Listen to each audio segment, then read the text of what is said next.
Welcome to Hiraeth, the home of modern Welsh politics. 5 years ago this week, Wales voted to leave the European Union. To reflect on this and the way that Wales has changed since the vote, we are joined by three voices, all from South Wales. Today, we are joined by Rachel Trezise, author of Easy Meat, a novel about the day of the Brexit vote. Hi, Rachel. Hi. Thanks for coming to talk to us. Thanks for having me. To start, would you like to tell us a little bit about the premise of the book, Easy Meat? Okay, so the premise of the book is it's set over one day, which was the day the UK went to vote to leave or remain in the EU. And it's told through the eyes of Caleb, a 27-year-old guy who's a bit down on his luck. He's lost his family business, his romance has failed badly, and he's got the worst job imaginable. What inspired you to write the book, and what inspired you to set it on referendum day? I'd already written a play for National Theatre Wales about the steelworks, and that had kind of shades of Brexit in the background. And I'd written Cotton Fingers, another play about abortion rights in Northern Ireland, and that was about the referendum in Ireland. I live in the Rhondda, and I'd lived in the Rhondda on that day as well. A lot of the research came from actually the steel play, because in the lead up to the referendum, that's where I was working. I was working in Port Talbot, doing lots and lots of research, interviewing men who were scared that the steelworks was going to get sold or closed down. And they talked a lot about politics and Brexit and immigration and all those things. So, and a lot of that I didn't use for the play. So I just had those recordings on my PC. So I got them out. And then I also just went back to the newspaper, the stories in Wales in the preceding weeks. I mean, it's handy. I was writing it with hindsight as well. What people were interested in afterwards, Ebbw Vale and how much money they'd had and how the vote turned out like it was. I could go back to those places specifically to try to find out what had happened. Oh, we'll talk about Ebbw Vale in a bit, actually, because that was a very interesting part of it. But I wanted to start with near the beginning of the book. Really, you very quickly learn about the financial difficulties that Caleb and Mason's father had. As the consequences of austerity and financial insecurity upon people who live in the valleys. Would you be able to explain a little bit to you how this has impacted places like the Rhondda? What, austerity? Yeah. Well, yeah, I mean, the Rhondda was suffering anyway. I mean, long before austerity, we'd never caught up with that kind of new labour growth, which the rest of the UK seemed to be having. We were still suffering from what had happened with Thatcher in the 1980s, really, because there's no industry left. So that was a huge problem anyway. And then throw in austerity as well.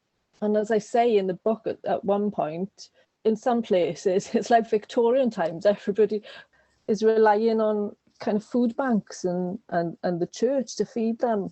Yeah, although the book focuses primarily on one person, it does tell so effectively, I think, a story of sort of collective suffering, which is the community grieving for some better times. You hear about particular businesses that have failed, or a house that it's now for sale that previously ordered expensive carpet, not experiencing the good times they were before.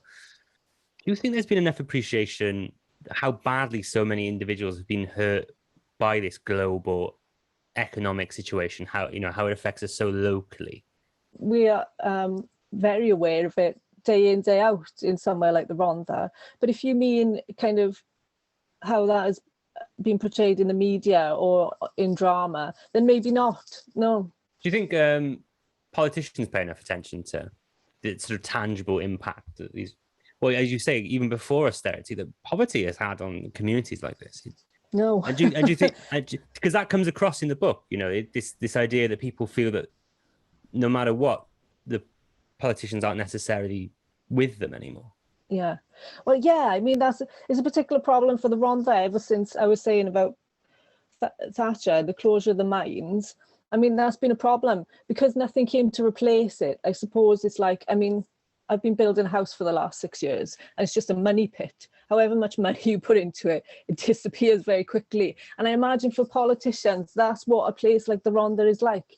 You know, the kind of setup is not sustainable anyway, because there's no industry here. So I mean, of course, not enough is being done, but I also don't know what could be done. Do you think there's enough solidarity between people? Do you think there is this feeling of working together for something? You know, you in the book you talk about how Caleb is talked down to when he's searching for a job. Mm. Do you think there is this sense of social solidarity that people will look out for each other? I'm not. It's a bit of both, I suppose. I mean, it kind of depends where you are, I suppose. Like, solidarity is not how it was, but I wonder if that's just nostalgia talking as well. You know, people always say, oh, I used to be able to leave my doors open. I wonder how true that is.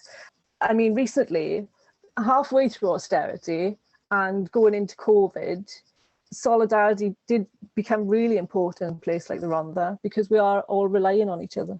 Do you think COVID brought it back a bit? Yeah, I definitely think COVID's brought it back in a bit. Yeah, yeah.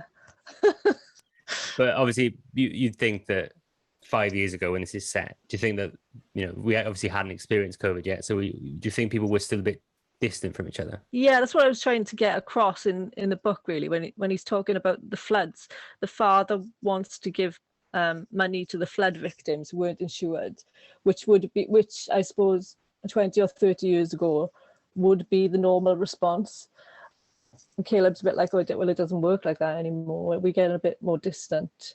I'm really interested in the contrast between that sort of lack of community spirit, and there is an example of the Polish workers at the slaughterhouse. You know, this sense of, you know, literally rubbing each other's backs to make sure they're clean. Yeah. So do you think that lots of people in deindustrialized Wales have longed for that sense of community to come back, this sense of working for each other?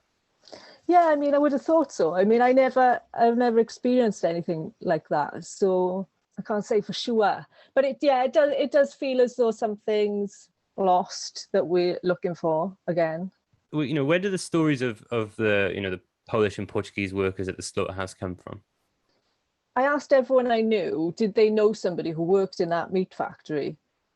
And the answer I kept getting was, oh no, everyone's foreign there.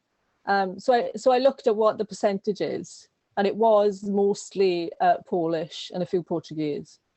How important do you think immigration was to the Brexit vote, to the feeling in communities that did vote leave? Do you think it was just immigration, or do you think it's the economic situation that for a lot of people was blamed on immigration?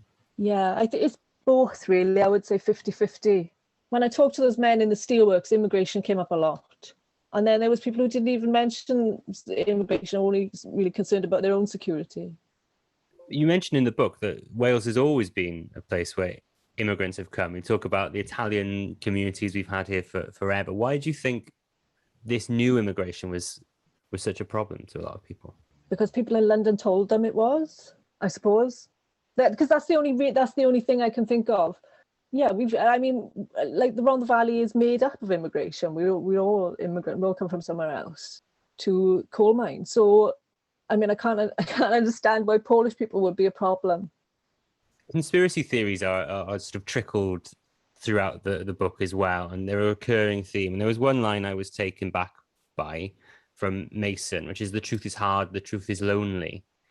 You know, to what extent do you think that is explaining why people are so taken up by, you know, fake news and fake statistics?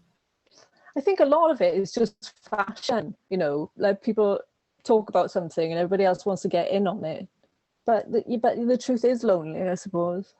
Another thing I really enjoyed was the music choices. Music is mentioned throughout, acts as punctuation throughout the book. How deliberate were those choices? Yeah, no, I was just thinking about all the times I've worked at factories, and there's always that terrible commercial radio in the background, and it's awful, but it also keeps you going as well. So I was just thinking about what kind of songs they would be playing. Let's talk about some new works at the factory. Morris, Now, Morris, the line supervisor, he's really the first Remain voice we hear in the book. Is he sort of awful on purpose? Is he the most annoying person we hear in the book on purpose, sort of reflecting what the Remain campaign must have sounded like to a lot of people? No, I mean that wasn't deliberate. He was awful on purpose because he was the supervisor, and the job had to be under threat. He had to be the one to threaten Caleb, but it was only as I was writing that I realised he would be Remain. So no, that wasn't deliberate. That was just. We talked about Ebervale earlier. There's a line where they talk about the money Ebervale gets from the EU being refurbishment, not regeneration. That's something I suppose you've taken from real people. Do you think that accurately represents what a lot of people in South Wales felt? That made sense when I read that. That came from, it wasn't one of my own interviews. I read it in Wales Online. And that made sense to me because I was scrabbling around for reasons, like all like lefties and liberals, like why? I didn't know why. And I was scrabbling around looking for answers, listening to people. And that was one of the few things that made sense. I thought, okay, yeah, that kind of does make sense.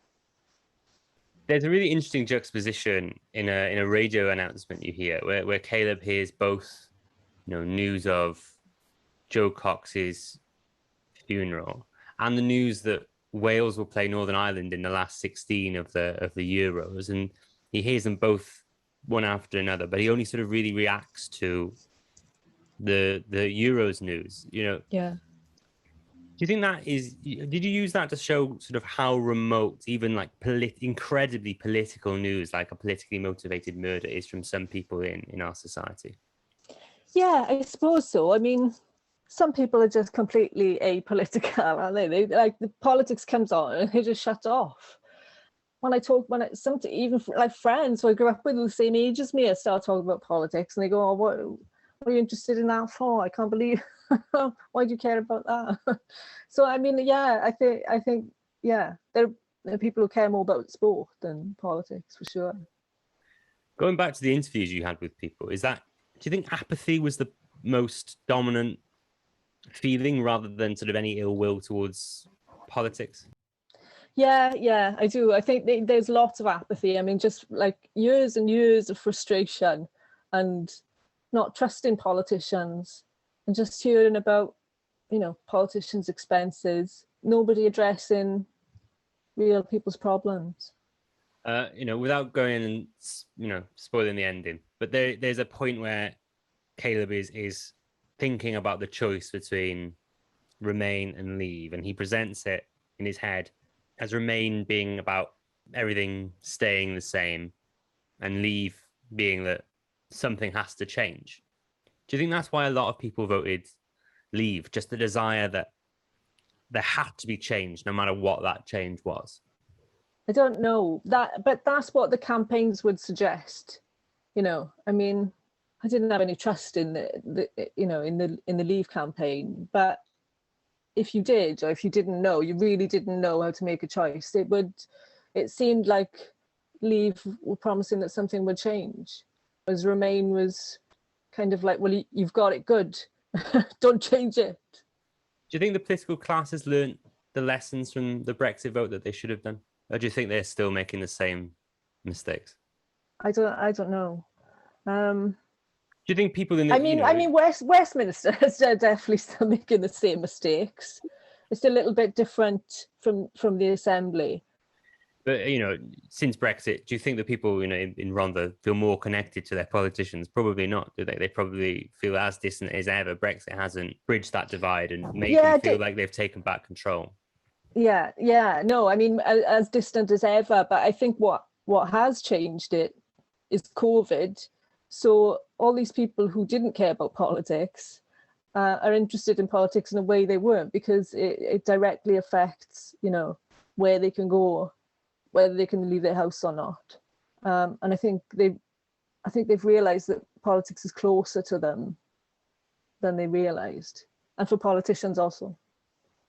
Rach, it's been lovely to talk to you. Thank you very much for coming to speak to us. Easy Meat is fantastic. I recommend everybody who's listening to go and grab a coffee from Parthian. If people want to hear more from you, where you, for example, on Twitter, have you got a Twitter handle they can find you on? I have. It's just Trezise Rachel, I think. Wonderful. Well, thank you very much for coming to talk to us. And if you've enjoyed what you've heard today, please don't forget to find us on Medium at Hero Blog Cymru, on Facebook at Hero Blog Cymru, and on Twitter at Hero Blog. Thank you for listening to Hiraeth. If you like what you heard, please don't forget to subscribe, rate, and review.